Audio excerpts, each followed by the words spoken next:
Good morning, সকলে কেমন আছো? তো যথারীতি সকাল সকাল রেডি হয়ে গেছি অযোধ্যা যাওয়ার উদ্দেশ্যে। ট্রেন আমাদের 4:30। চলো স্টেশনে গিয়ে দেখা হচ্ছে। তো যথারীতি স্টেশনে এসে পৌঁছে গেলাম। এখন বাজছে 4:15।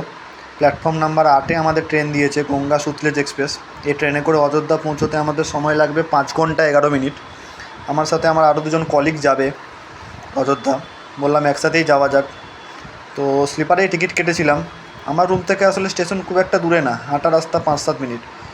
তো আমি একটু লেট করেই এলাম, ওরা একটু আর্লি এসেছিলো। তো আমার অযোধ্যা যাওয়ার তো অনেক দিনের ইচ্ছা, সেটা পূরণ হবে, দেখা যাক। আমরা সবাই খুব এক্সাইটেড অযোধ্যা নিয়ে। তো দেখা যাক ওখানে গিয়ে কীরকম মজা করতে পারি। তো মানুষজনের চিৎকার চেঁচেমেচিতে খুব সকাল সকালই ঘুম ভেঙে গেল 7টা নাগাদ। চা খেয়ে একটু ফ্রেশ হলাম, আর ট্রেন 1 ঘন্টা আপাতত লেটে চলছে। বন্ধুরা, আমরা ফাইনালি পৌঁছালাম অবশেষে অযোধ্যা ধাম জাংশনে, 1 ঘন্টা লেট করে। আমাদের পৌঁছানোর কথা ছিল 9:36-এ, ট্রেন আমাদের পৌঁছালো 10:40-এ। তো আমরা নেমে পড়েছি, আমাদের মতো সকলেই নেমে পড়েছে। চলো যাওয়া যাক। কিছুটা এগিয়ে যেতেই দেখলাম স্টেশনটাকেও বানিয়েছে পুরো মন্দিরের আদলে, অনবদ্য একদম। তো বন্ধুরা, আমরা এবারে আস্তে আস্তে বেরিয়ে যাচ্ছি স্টেশন থেকে। আমাদের মতো সবাই বেরিয়ে যাচ্ছে যারা অযোধ্যা ঘুরবে। তো বেরিয়ে গিয়ে আমাদের ফার্স্ট কাজ হলো স্নান করা নয়াঘাটে স্নান করার পরেই আমরা প্ল্যান করব কিভাবে আউটিং করব অযোধ্যাতে।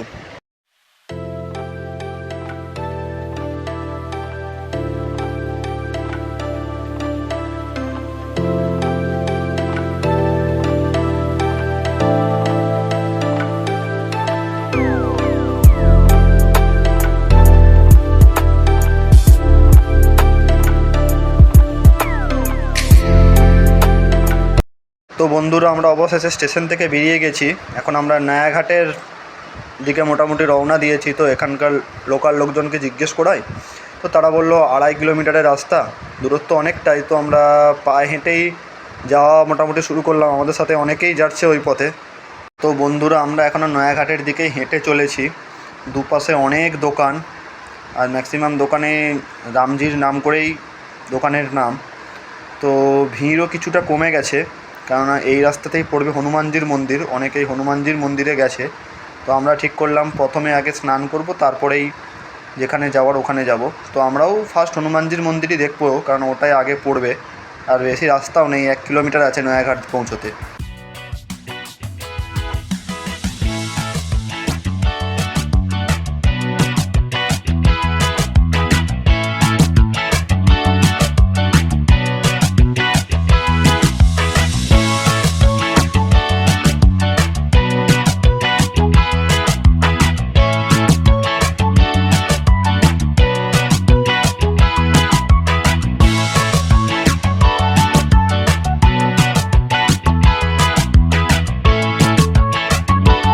বন্ধুরা, আমরা একদম নয়াঘাটের সামনেই চলে এসেছি। আকাশেও মেঘ করে গেছে, মনে হচ্ছে বৃষ্টি হবে। খিদেও পেয়েছে খুব। তারপর চারপাশে যা দোকান দেখতে পেলাম, ছোলা বাটোরা, কচুরি, তাতে খিদে আরও বেড়ে গিয়েছে। গরমও লাগছে খুব। আগে স্নান করব, তারপরে খাওয়া দাওয়া সারবো। খিদে খুবই পেয়েছে, কিন্তু আগে স্নানটা জরুরি। তো আমরা নয়াঘাটে স্নানের জায়গায় আপাতত পৌঁছে গেছি। মানুষজন স্নান করতে ব্যস্ত, আমরাও স্নান করব। আমরা একটু সাইড দিকে এসেছি, এখানে লোকজন কম। তো আমরাও স্নান সেরে রেডি হয়ে গেলাম। স্নান করার পরে খুবই ফ্রেশ লাগছে। এরপরে আমরা বেরাবো এখান থেকে। তো আমাদের স্নান হয়ে গেছে, তো আমরা এবার এখান থেকে বেরোবো। স্নান করে খুবই ফ্রেশ লাগছে, অনেক দিন পর গঙ্গায় স্নান করলাম। তো তোমাদেরকে নয়াঘাটটা ঠিক করে দেখানো হয়নি, ঘাট, তো ওটাই তোমাদেরকে দেখাচ্ছি, ভালো করে দেখে নাও। আর হ্যাঁ, একটা জিনিস, এখানে তোমরা বোটিংও করতে পারবে। আমরা করলাম না এই কারণেই, কারণ আমাদের হাতে সময় কম। আমাদেরকে হনুমানগাড়ি যেতে হবে, রাম মন্দির যেতে হবে, আরও যদি ছোটোখাটো কোনো মন্দির থাকে সেগুলোও দেখবো। তো খাওয়া দাওয়াও করতে হবে, ওখানেও টাইম লাগবে। তো হাতে অতটা সময় নেই, সেই জন্য আমরা বোটিং করলাম না। তোমরা এলে অবশ্যই করো, হাতে সময় নিয়ে এসো। দেখে নাও, এখানে অসংখ্য মানুষের ভিড়, সবাই স্নান করার জন্যই এসেছে। আমরা তো একটু সাইড দিকে গিয়েছিলাম, তো এখানে বেশি ভিড়। তো আমরা এবার ঘাট থেকে বেরিয়ে এসেছি। দুপাশে অনেক খাবারের দোকান, কোনো একটা দোকানে খেতে হবে, খাবারের দোকান প্লাস কাপড়েরও দোকান। তো ওটাই ভাবছি কি খাওয়া যায়। খিদে তো পেয়েছে, আর লাঞ্চেরও বেশি টাইম নেই, লাঞ্চও করতে হবে। তো অল্প কিছুই খেতে হবে। হাতে বেশি সময়ও নেই, এত ঘোরাঘুরিও করতে হবে। তো দেখা যাক কী খাওয়া যায়, চলো। তো আমরা অল্প করে ছোলা বাটুরা ব্রেকফাস্ট করে বেরিয়ে পড়লাম হনুমানগাড়ির মানে হনুমানজির মন্দিরের উদ্দেশ্যে। তো ওদিকেই আমরা হাঁটছি। তো এখানে একজনের সাথে কথা বললাম, তো বলল তার আগে একটা 500 বছরের পুরনো মন্দির আছে, তো ওটাই আগে দেখব, তারপরে হনুমানগাড়িতে যাব। তো এটাই সেই 500 বছরের পুরনো মন্দির, যার চূড়াটা তোমরা দেখতে পাচ্ছ। তো 500 বছরের পুরনো মন্দির শুনেই তো আগ্রহ লাগছে খুব ভিতরে যাওয়ার, যে এত বছরের পুরনো মন্দির, নিশ্চয়ই তো কিছু থাকবে ভালো ভিতরে। তো চলো যাওয়া যাক। তো আমরা সেই মন্দিরের সামনে একদম পৌঁছে গেছি। তো দেখতেই পারছো আমরা প্রবেশ করছি মন্দিরে। তো এটা নাকি অযোধ্যার সবথেকে উঁচু মন্দির, এটাও আমরা শুনলাম এখানকার লোকাল লোকের কাছ থেকে। তো আমরা প্রবেশ করলাম, সামনে অনেকটাই জায়গা। তো মন্দিরটা তো দেখে মনেই হচ্ছে 500 বছরের পুরনো হবেই। ভিতরে গেলে আরও ভালো করে বোঝা যাবে। তো চলো ভিতরে যাওয়া যাক। তো আমরা মন্দিরের ভিতরে প্রবেশ করে গেছি। সামনেই একদম রাম লক্ষ্মণ সীতার মূর্তি। তো এখানে একটা শান্ত পরিবেশ খুবই ভিতরে। তো সবাই ক্লান্ত হয়ে এখানে বসেই আছে, আমরাও বসে আছি। অনেকটাই পথ সবাইকে হেঁটে আসতে হয়েছে, অনেকটাই রাস্তা। তো আমরা বসে আছি, কিছুক্ষণ একটু বিশ্রাম নিয়ে তো আমরা হনুমানগাড়ির উদ্দেশ্যে রওনা দেব। তো বন্ধুরা, আমরা ফাইনালি চলে এসেছি হনুমানগাড়ির প্রবেশদ্বারের সামনে। সাইনবোর্ডেও লেখা আছে, দেখতে পাচ্ছ, হনুমানগাড়ি প্রবেশদ্বার। এখানে অসংখ্য হনুমানজির ভক্ত, একদম লোকজনের ঠিক ঠিক করছে ভিড়ে।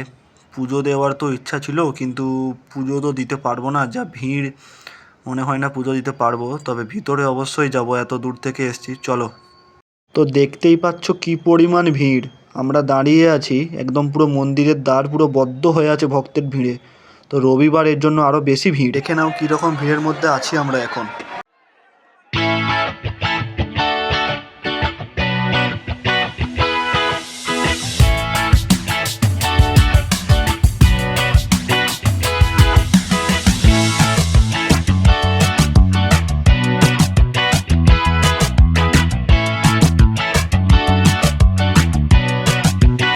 তো আমরা ধীরে ধীরে এগিয়ে যাচ্ছি, তোমরা দেখতেই পারছো। পুলিশও খুব সুন্দরভাবে দুপাশটাই সামাল দিচ্ছে, আমাদের দিকটা আর ওই পাশটা।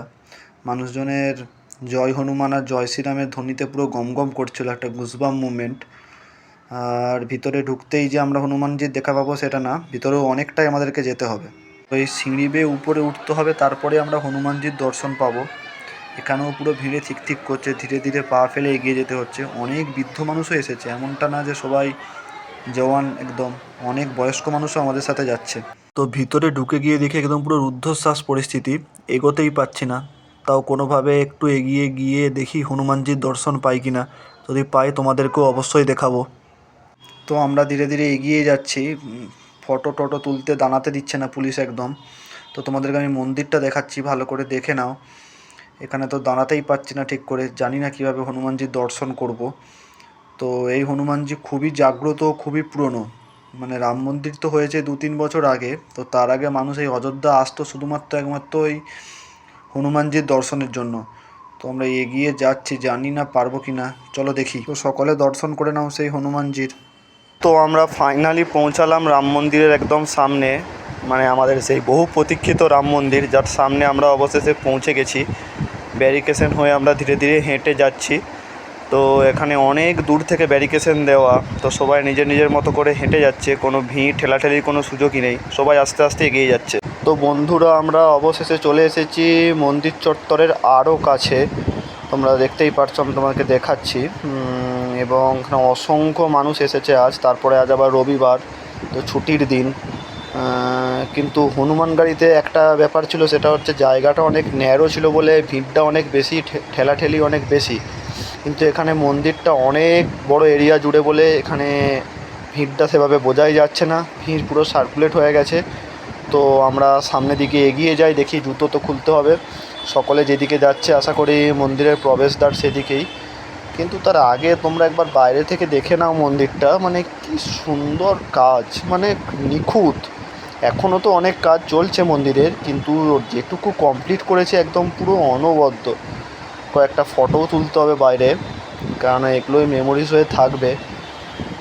আমি শুধু ভাবছি যে কত সুন্দর বানিয়েছে মন্দিরটা। রামজির মন্দির বলে কথা, আমাদের হিন্দু ধর্মের একদম গর্ব রাম ভগবান।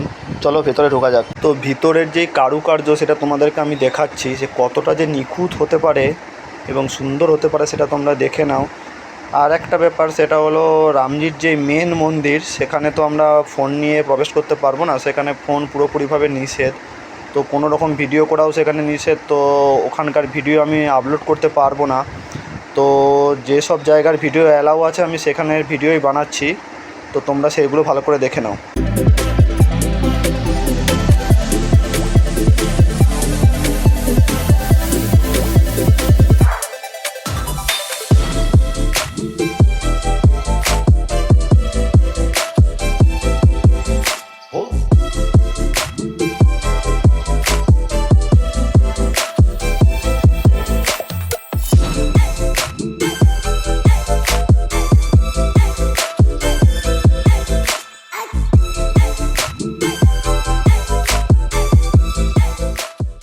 বন্ধুরা, আমরা রাম ভগবানের দর্শন করে বেরিয়ে গেছি এবং তোমাদেরকে আমি আগেই বলেছিলাম যে ভিতরের মেন মন্দিরে কোনো রকম ফটোগ্রাফি ভিডিও করা অ্যালাউ নেই, সব কিছু জমা নিয়ে নিয়েছিল। তো তার জন্য আমি ভেরি সরি, তোমাদেরকে দেখাতে পারিনি। চলো বাইরে যাওয়া যাক। তো রামজির মন্দিরের ভিতরে সকলকে এই প্রসাদ দেওয়া হয়েছিল। মন্দির থেকে বের হওয়ার পরে এটাই হলো সেই প্রসাদ গ্রহণের স্থান, সীতা রসোই ভান্ডারা। আমরা এখানেই প্রসাদ গ্রহণ করে মধ্যাহ্নভোজ শেষ করলাম এবং প্রসাদ এখানে বিনামূল্যেই দেওয়া হয়। আপনারাও এলে এখানে প্রসাদ গ্রহণ করতে পারেন মন্দির থেকে ঠিক বেরিয়েই। তো এই হলো সেই রামজির খিচুড়ি প্রসাদ যা আমরা গ্রহণ করেছিলাম। আমি তো বলবো আপনারাও এলে গ্রহণ করুন, খুবই সুস্বাদু, অনবদ্য। আমরা তো দুবার করে নিয়ে খেয়েছিলাম। প্রায় যারাই আসে সকলেই এখানে প্রসাদ গ্রহণ করে। আমাদের ট্রেনের টিকিট যেহেতু কনফার্ম হয়নি, তাই আমরা বাসে করেই বাড়ি ফিরেছিলাম। প্রথমে অযোধ্যা থেকে বাইপাস এসেছিলাম অটোতে, বাইপাস থেকে সুলতানপুর অটোতে। তো সুলতানপুর থেকে বেনারসের বাস চাই, তো বেনারসের বাসে চেপেছিলাম, তারপরে যাচ্ছি। তো রাত অনেকটাই হয়েছে, প্রায় 9:30। সকলে তাদের ডিনার সেরে ফেলছিল। বাস এখানে আধা ঘন্টা দাঁড়িয়েছিল, আমরাও আমাদের ডিনার সেরে ফেললাম, কেন পৌঁছে খাবার পাবো কিনা তো ঠিক নেই। তো অনেকটাই লেট হয়ে গিয়েছে, এখন বাজছে রাত 12:30। তো সেভাবে কিছু কেনাকাটা করা হয়নি। কেনাকাটা করেছি বলতে একটা ছোট্ট সুন্দর রামজির মূর্তি কিনেছি, সেটা তোমাদেরকে দেখাচ্ছি। এই দেখো, খুবই সুন্দর ছোট্ট এটা, দেখতে পাচ্ছ, জুম করে দেখাই, দেখতেই পাচ্ছ। চলো গুড নাইট, দেখা হবে পরের ভিডিওতে। যদি কোথাও ঘুরতে যাই তো দেখিয়ে দেবো পরের ভিডিওতে। চলো টাটা।